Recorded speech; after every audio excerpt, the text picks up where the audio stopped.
Good day to everybody, and welcome to the first presentation at Insight 2020. This is Pranav Rao from Smartkarma's research team.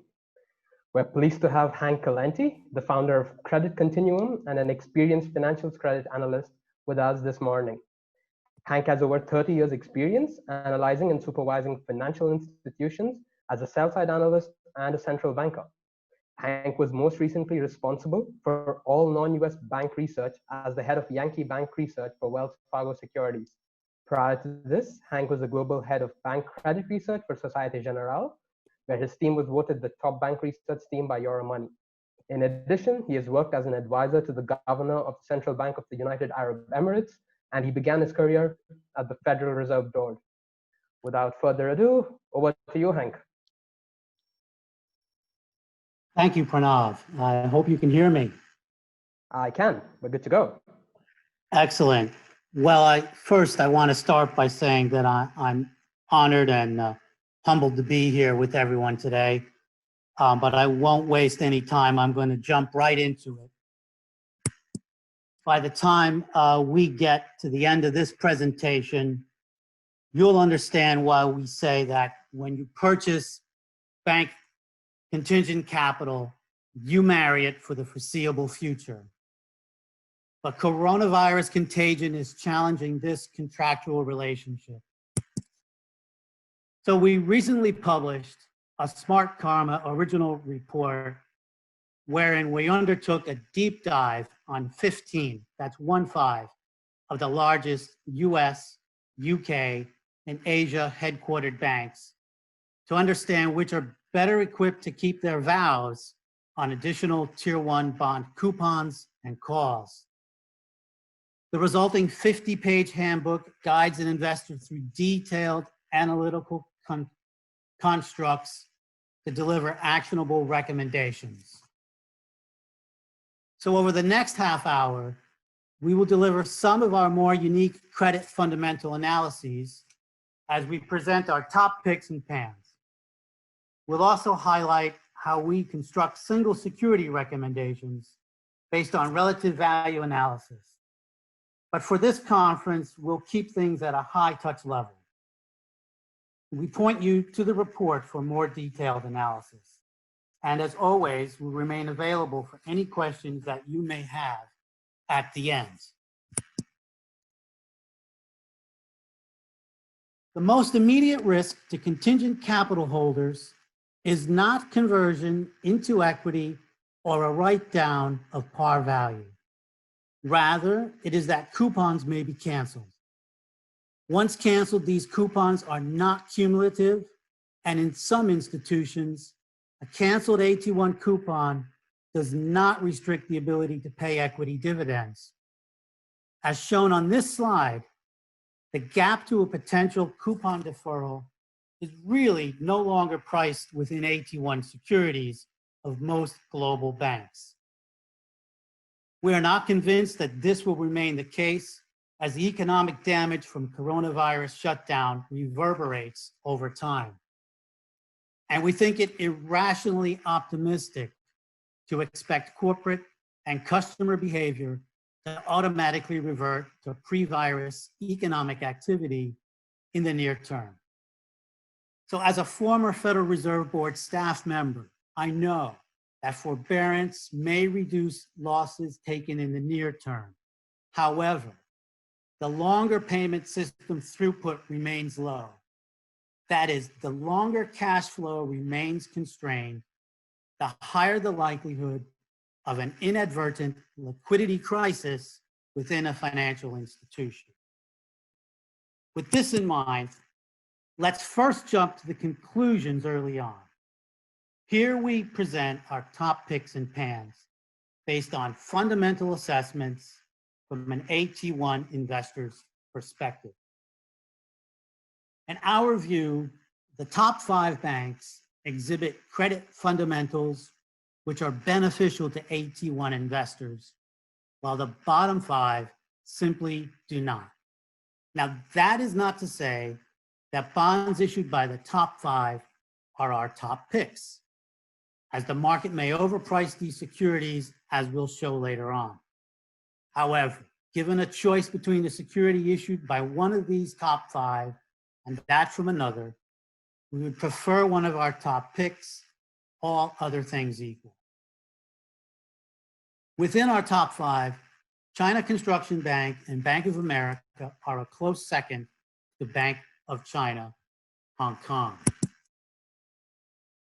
However, we place China Construction Bank above Bank of America as it has a larger buffer to a potential coupon suspension trigger point. We refer to this as the maximum distributable amount, or MDA trigger, as shown on this slide. Now, this is the common equity tier 1 level at which optional dividends, employee bonuses, or contingent capital coupons may not be paid. We also place China Construction Bank above Bank of America because it has more distributable reserves available in the unlikely event that it pierces its common equity tier 1 combined buffer requirement. Now, there are a couple of caveats to remember here. First, having distributable reserves is not the same as distributing them. Regulators may step in and suspend optional coupon payments at any time. As such, undue reliance on this coverage level is not advised. Secondly, and very importantly, the subtleties of distributable amounts are very unlikely to be appreciated by the broader media outlets and inexperienced credit investors. As such, investing opportunities may arise as the market digests an event which triggers optional distribution limits. So put simply, if Barclays pierces its leverage ratio requirement, it does not mean that AT1 coupons will automatically be shut off. Within our bottom 5 banks, we see United Overseas Bank, Bank of East Asia, and Hsbc Holdings vying with each other for last place. United Overseas Bank, however, takes the bottom rank due to higher than peer lending to non-investment grade corporates relative to its loss absorbing capacity. Now note here, we do not double count the reserves apportioned from retained earnings and also apply them to UOB's loan loss reserves as well. We do not do that, which means we adjust for UOB's presentations where it has both had its cake and eaten it too. This is having the reserves appropriated from retained earnings in CET1 only. High yield corporate lending may prove more problematic as it may require repeated restructuring or forbearance. However, the probability of default amongst crossover loans may also rise. Both situations would result in higher risk-weighted assets and therefore lower capital ratios. So we expect higher risk-weighted assets from higher corporate defaults, but we also expect higher probability of default amongst residential real estate and personal unsecured lending that will also raise RWAs. Taken together, risk-weighted asset inflation may be more significant with respect to breaching the gap to MDA distribution restrictions than actual loss experience this year. Now, Bank of East Asia is not far behind United Overseas Bank in our list of least preferred issuers. As with UOB, Bank of East Asia has a less attractive deposit franchise than several other AT1 debt issuers, as we show on this slide. The loan to deposit ratio can be seriously misleading if these are interpreted as liquidity indicators. At the same time, the liquidity coverage ratios are based on assumptions regarding deposit stability, which may not hold true during periods of market distress. If you need more on this, see our notes on Yes Bank for more details. So let's back up for a minute. Retail deposits are generally more stable if they're subject to a government guarantee or if the client automatically deposits his or her check directly into the account. Wholesale deposits are generally more stable if the bank provides cash management or other services which make the deposit less price sensitive. This chart adjusts for those realities. The reality is, during periods of market distress or economic uncertainty, franchises built on relatively more stable deposits are more likely to survive. A valuable deposit franchise can mean the difference between a point of non-viability liquidity event and a non-event. Now, in addition, Bank of East Asia also has higher than peer reliance on performing loan cash flows as a source of liquidity.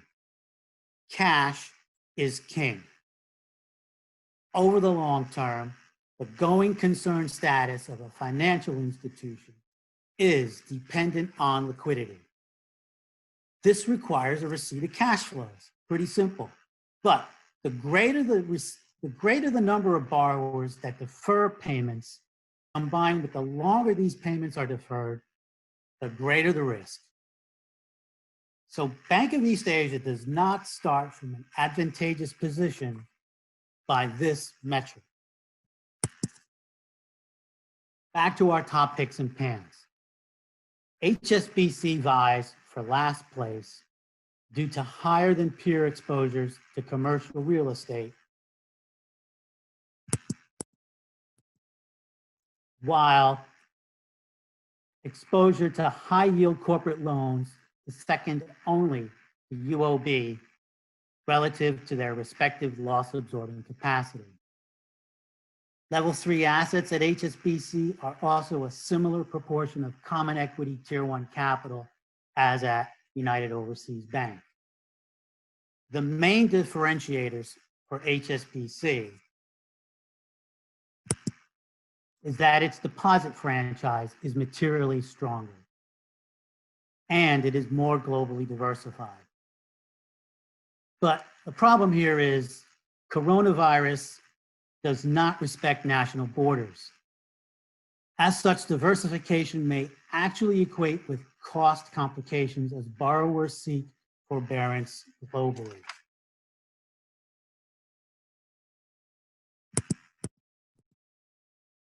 On the other hand, if HSBC breaches its common equity tier 1 combined buffer requirement due to higher than expected loan losses, then the firm would not have distributable reserves available to service its AT1 coupons. Let me repeat that. If HSBC has higher than expected loan losses, it will not be able to service its AT1 coupons. So breaching the CET1 combined buffer requirement may have a more onerous impact on HSBC's AT1 investors, that is, than if the same were to occur at a US bank. This takes us to relative value analysis. If you are serious about investing in bank contingent capital, then I say get serious about assessing the relative value of an AT1 security. This requires considering the additional yield available from owning an AT1 bond relative to the additional risk undertaken. The risk priced into an AT1 bond can be identified by comparing the bond spread to that of a less risky security issued by the same entity, with a maturity or first call at about the same date. In addition to gains to be made from owning the right bond, there is an opportunity cost to be avoided from owning the wrong bond in a bank's credit continuum. For example, Barclays and Standard Chartered offer good spread pickup relative to their senior unsecured bonds. However, the question is whether there is enough pickup for the risk associated with owning their contingent capital. Since we place Standard Chartered at the lower end of our fundamental picks and pans, we prefer a higher return relative to that at Barclays. Now, Bank of China Hong Kong's AT1, on the other hand, looks like an attractive opportunity to pick up over 230 basis points relative to its senior unsecured debt of similar maturity. Bank of China Hong Kong sits at the top of our fundamental picks for AT1 investors. Combined with its 2023 first call date, the 3.2 times multiple, the senior unsecured, is also attractive to JP Morgan's longer dated security. That's how you do relative value analysis. At the same time, China Construction Bank offers less than 30 basis points of pickup, the China Construction Bank Asia bond here. While this bank sits towards the top of our fundamental picks, it's fully priced. The bond is fully priced. There may be safety in owning this security, but we definitely see better value elsewhere.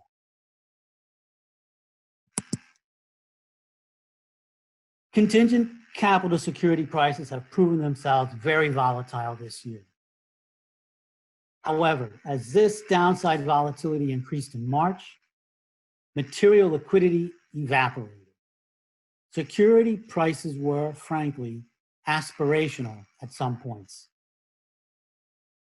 Now, as you can see from this chart, in general, Asia-headquartered AT1 bonds were much less volatile, although DBS Group Holdings and Bank of East Asia, they were a bit more volatile than their peers.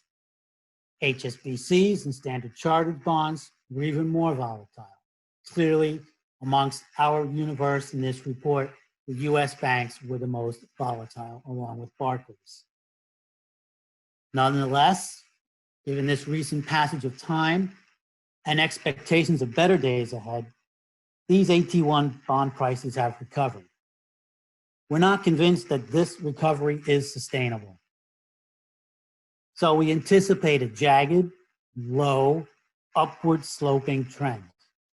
It's likely to be punctuated by periods of materially lower liquidity for some of these securities. That is why we say, when you purchase contingent capital, you marry it for the foreseeable future, because when markets get highly volatile, it's going to be very difficult to sell that security.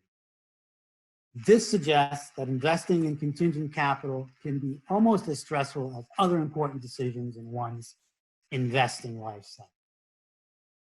It's not for credit tourists, nor is it for the faint of heart. I'm going to stop here, but before we move on, just a reminder that our insights on high-yield Asian headquartered financial institutions are available exclusively on the Smartkarma network. Now I'll hand it over, I think, back to you, Pranav, for any Q&A. Thank you for that presentation, Hank. For the audience, you should see the Q&A tab at the bottom of your screen, as I just see a comment been posted. We've already got a couple of questions, Hank, so let's get started. Very briefly, for the uninitiated, could you highlight the importance of the AT1 securities in a bank's capital structure? Absolutely. So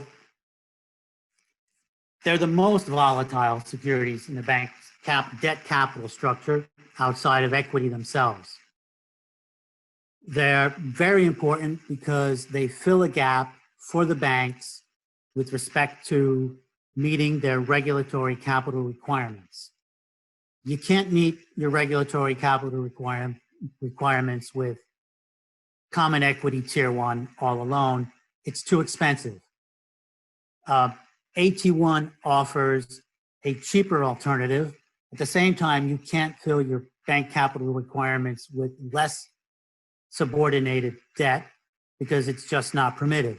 So this sits in the sweet spot of where regulators have pointed some sort of a nexus between investors and the banks. And this is something that I can remember working on at the Fed over 30 years ago, where you want to tie some debt investors to the banks to create an incentive for bank management to manage that bank well.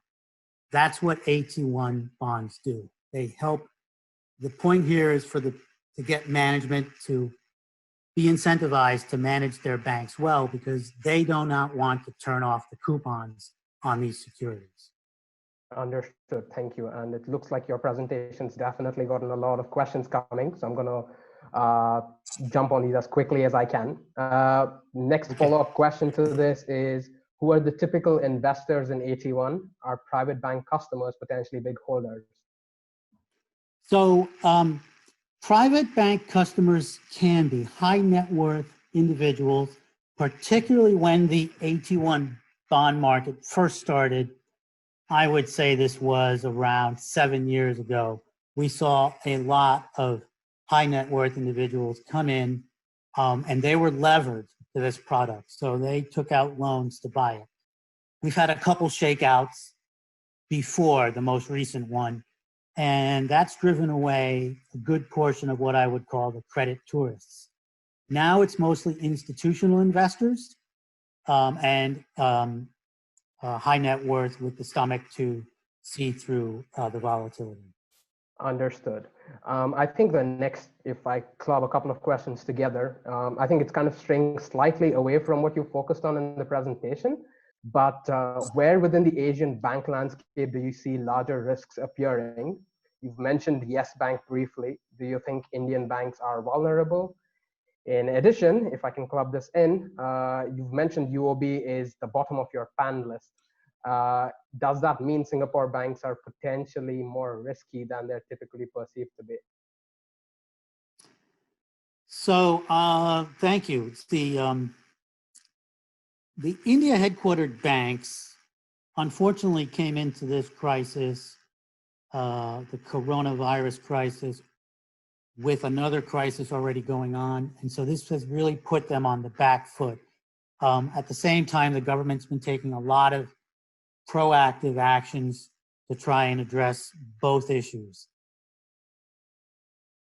I think that what is happening in India is very different from what's happening throughout the rest of Asia. And so you would have to separate that out. In terms of AT1 issuers, there's really only one that issues offshore, and that's State Bank of India. We already have a negative opinion on that bond because it trades very tight relative to its senior unsecured debt, and so we would see better value elsewhere. On Singapore banks, yes, it's the level of high yield corporate lending which surprises me most here. It may be all related to the type of specialized lending or commercial real estate lending that takes place in that area. But that's what's really driven my opinion of UOB down considerably. That said, I expect the Singapore government to take considerable actions to support the banks. And those banks have a lot of excess CET1 before they have to turn off their coupons. It's just that fundamentally, forgetting, if it's AT1 driven or not, those banks look to me to be a bit weaker than the market prices them in. Understood. Thank you for that. I think the next question is surrounding HSBC. The person asking the question says, we've been looking closely at understated risks at HSBC. What would you potentially monitor? So understated risks at HSBC, they have considerable commercial real estate exposure globally. The diversification impact of that is somewhat positive, but as I mentioned also, it's going to be very expensive because everybody needs forbearance at the same time. So everyone needs to work together towards the same thing. The diversification for HSBC, this is one point in time when it doesn't help a lot. In addition, as I noted, they are second only to UOB in terms of high yield corporate exposure. And I think that is somewhat problematic for the institution. The United Kingdom itself also has, the bank is fairly well levered in there with respect to residential real estate exposure and personal unsecured lending. So you could really just, wherever you look, there's the possibility for a problem at HSBC. The good thing that they have is that they do have a large amount of common equity tier 1 and a fairly good sized buffer before they have to turn off any AT1 coupon payments. But as I noted, I think a couple times, if they get to a point where they blow through their MDA trigger level, they cannot pay coupons. Got it. Thank you for that. Another question here is, how do you calculate the recovery rate? I'm not sure you really talked about that at all. You're right. I didn't talk about the recovery rate. I think it's a little early still for recovery rate analysis, but clearly when I've done it in the past, you've got to have a view. If you're talking about when a coupon might be turned on, you need to have a view on what it takes to turn that coupon on. You've got to know the prospectus behind that coupon inside and out, because there are certain rules that need to be reached before it gets turned back on. And if you're talking about something even worse when it comes to recovery rates, you're talking about, liquidation of an institution. Well, here again, from the outside, that's very difficult to do. I would say general rule for a bank that is going through any sort of administration, don't expect a lot of recovery. But I don't think that was your question. I think it has more to do with AT1 coupons and if they're turned off, when they get turned back on. The answer is each bank, each bond is different. Got it. Thank you for that. Let's see. I've got another question here regarding something you had on slide 6. With regards to distance to MDA trigger, it looks like US banks are surprisingly thin, while most Asia headquartered banks seem to have a bigger buffer. Could you add a little bit of color on that? And I'm just going to be mindful where we've got a couple of minutes to go before we wrap up, so maybe we try to keep this short. Okay, so let me come to that as I speak to it. Yes, okay. So I think the issue here is that these bonds, these banks, well, for the last few years, US banks have been paying out almost all of their earnings, if not more than that, of their earnings, in terms of dividends and stock buybacks. And so that's had the effect of lowering their common equity tier 1 ratios. And so as they came into this, they ended up with buffers that are relatively thinner than everyone else. This was driven by stress tests, which did not consider the suspension of optional payments as tantamount to failing the test. And whenever you looked at the stress tests of the US banks and the UK banks, if you looked at them close enough, you would see that the only reason some of them passed is because they turned off their AT1 coupons, or in worst cases, in some instances, actually converted some of their bonds into equity. From my perspective, that's not passing the test for a credit investor, that's failing.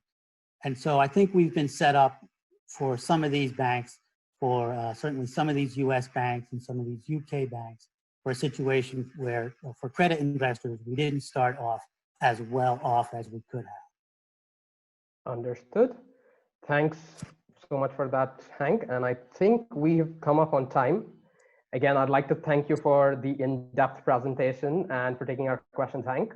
We will begin with the next session shortly. Thank you. Thank you.